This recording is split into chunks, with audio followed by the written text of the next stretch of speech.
E aí pessoal do Facilitando a Medicina, tudo bom com vocês? Eu espero que sim. E hoje nós vamos para mais uma aula referente à fisiologia, essa playlist de vários vídeos, de tudo realmente, que estamos fazendo sobre essa matéria, a fisiologia. E claro, convido você a participar aqui da nossa comunidade no YouTube, que é muito simples. Só você clicar nesse botãozinho vermelhinho que você vê embaixo do vídeo e inscrever-se. Assim você já faz parte aqui da nossa comunidade. Lembrando que de segunda a sexta temos vídeos novos aqui todos esses dias no canal aí, sem falta para você, referente à área da saúde. Então, tá convidado, vamos logo ao que interessa, vamos entender aí um pouquinho sobre a produção da eritropoetina, que é um conteúdo que estamos vendo na fisiologia renal, mas que também tem aí certa relevância na hematologia. Vamos lá! Então, pessoal, o que a gente pode falar referente à eritropoetina? Galera, a eritropoetina, a literatura, fala que é um hormônio ou também considerado um fator de crescimento, que vai ter influência sobre as nossas células sanguíneas, principalmente as células precursoras. Então, o que vai acontecer? Essa eritropoetina, quando ela é liberada, ela vai atuar principalmente na nossa medula óssea. Sim, a porção vermelha, né, dos nossos ossos longos ali, né, os grandes ossos achatados também, que vão produzir células sanguíneas. Ou seja, a eritropoetina, quando é liberada, ela atua sobre a medula óssea, incentivando as células precursoras sanguíneas a produzirem mais células sanguíneas, principalmente ali os nossos eritrócitos, nossas hemácias ou glóbulos vermelhos, a mesma coisa. Tranquilo? Então guarda isso. Eritropoetina é um hormônio ou considerado também um fator de crescimento que atua sobre a medula óssea, incentivando ela a produzir mais e mais células sanguíneas aí, como os nossos glóbulos vermelhos. Agora, galera, a gente sabe o que é essa eritropoetina, um hormônio, e sabemos o que ela faz. Incentiva a medula óssea, células precursoras, a produzirem hemácias, os glóbulos vermelhos. Agora, quem produz essa eritropoetina? Galera, se estamos falando de fisiologia renal, obviamente vai ser o rim, mas especificamente o parênquima renal. Agora, a gente tem que saber, galera, que nem sempre esse papel foi estabelecido por esses rins. Até porque a produção dessas hemácias, dessas células do sangue, nem sempre foi responsabilidade da medula óssea. Por exemplo, quando você estava lá, nenenzinho ali, né, estabelecendo uma vida intrauterina, né, se desenvolvendo ali no estágio embrionário, quem fazia esse papel de produção das células sanguíneas era o saco vitelínico. Claro, após você nascer, ocorrer ali o desenvolvimento. Ao longo desse desenvolvimento, os principais órgãos que vão desenvolver esse papel na produção dessas células sanguíneas vai ser o fígado. Não só da produção das células sanguíneas, mas também da maturação dessas células. E claro, galera, a gente tem que destacar que não só o fígado, mas também o baço tem uma importante função dessa produção das células sanguíneas e também da maturação. Mas claro, ao longo do desenvolvimento, né, vai crescendo essa criança e essa função passa desse fígado e baço para a região da medula óssea, que está estabelecida onde? Nos nossos ossos, por isso medula óssea, a porção vermelha do osso.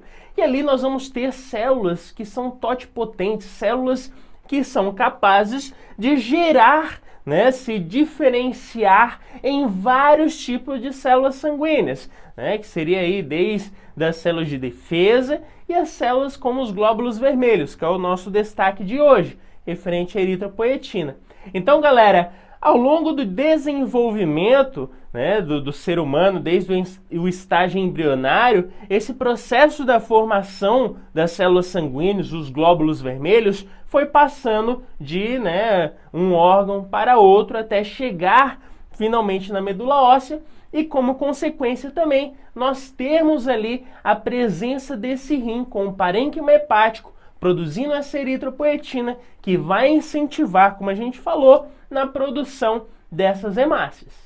Aí você pensa, bom, a gente já sabe o que é eritropoetina, já sabemos a função dela, quer agir sobre a nossa medula óssea, produzindo aquelas hemácias, né? Ou seja, atua na medula óssea, fazendo com que ocorra maior produção de hemácias e células sanguíneas. A gente sabe também quem produz, que é o parênquima, né, do nosso rim, ou seja, os rins têm essa função. E ainda, quais são os fatores que levariam à liberação dessa eritropoetina? Galera, vai ser a concentração de oxigênio no nosso sangue. Ou seja, quando eu tenho ali, né, de certa forma, a detecção, né, ou percepção de que o oxigênio no sangue está em baixas concentrações, isso vai ser um fator primordial para que, né, essa parênquima renal produza mais eritropoetina e libere ela para que atue sobre a medula óssea e produza mais hemácias. E assim, de certa forma, eu vou ter uma maior concentração de oxigênio nesse sangue. Então, galera, ó, novamente, o que levaria a uma maior liberação dessa eritropoetina pelo parênquima renal? Vai ser a taxa de oxigênio, ou seja, a concentração de oxigênio baixa no nosso sangue. Isso é um fator primordial para que o parênquima renal libere mais eritropoetina. Essa eritropoetina vai fazer sua função, que é incentivar a medula óssea a produzir mais hemácias. Isso é meio relativo, galera. Para você ter uma ideia, né, uma comparação, um exemplo, pensa bem os jogadores de futebol que vão lá jogar na altitude contra a Bolívia, por exemplo, a seleção brasileira, ou qualquer time, Flamengo, Santos, Palmeiras, Corinthians, não sei qual time que você gosta, Fluminense, enfim, Vasco, né? Os vascaínos meio sofredores, mas deixa quieto. Eles vão até lá jogar na Libertadores e lá a altitude, ó, é muito, né? A altitude vai prejudicar o desenvolvimento em campo desses jogadores do Brasil. Por que isso? Pensa um pouquinho. Pensou um pouquinho? Pois é. Agora, por que nós brasileiros, ou os times brasileiros, vão sofrer jogando na altitude? Porque lá na altitude, a pressão de oxigênio é menor. Quanto maior a altitude, menor a pressão de oxigênio. Ou seja, eu tenho menor a concentração de oxigênio naquele local. Então, o brasileiro, né, sei lá, o Flamengo, por exemplo, que vive ali, né, a nível do mar praticamente, ele vai daquela região onde tem, né, uma concentração de oxigênio maior para uma região onde tem uma concentração de oxigênio menor, que é na altitude. Então, o desenvolvimento desse atleta vai ser ruim, né? Ele vai ter falta de oxigênio. E é nessas condições, galera, onde o atleta está lá naquela condição de altitude, que o corpo vai perceber, né? Ó, tá com baixa concentração de oxigênio no sangue. Eritropoetina tem que ser produzida. Parênquima renal, produz eritropoetina. Produz e vai incentivar a maior produção de hemácias. Maior concentração de oxigênio nesse sangue. Claro, maior quantidade de hemácia, maior vai ser a concentração de oxigênio. Pois é, aí você fala assim, então quer dizer que aquele jogador que vive na altitude, provavelmente ele tenha mais hemácias? Galera, sim, provavelmente ele pode ter mais hemácias, é uma adaptação daquele corpo para conseguir, né, passar por cima desse obstáculo, né, de baixa concentração de oxigênio. Lembrando, maior altitude, menor é a pressão de oxigênio. Tranquilo? E claramente, se esses jogadores do Brasil, dos times brasileiros, ficasse lá, né, um pouco antes, ali, umas semanas antes do jogo, o corpo ia se adaptar. Eritropoetina ia ser produzida a mais e levaria essa maior produção de hemácias pela medula óssea. Tranquilo? Então leva isso aí, galera, ó, guarda que isso é importante. O que leva a uma maior produção de eritropoetina? Uma baixa concentração de oxigênio no nosso sangue. Agora, galera, o que poderia, de certa forma, prejudicar a produção dessa eritropoetina pelo parênquima renal? Uma doença renal crônica.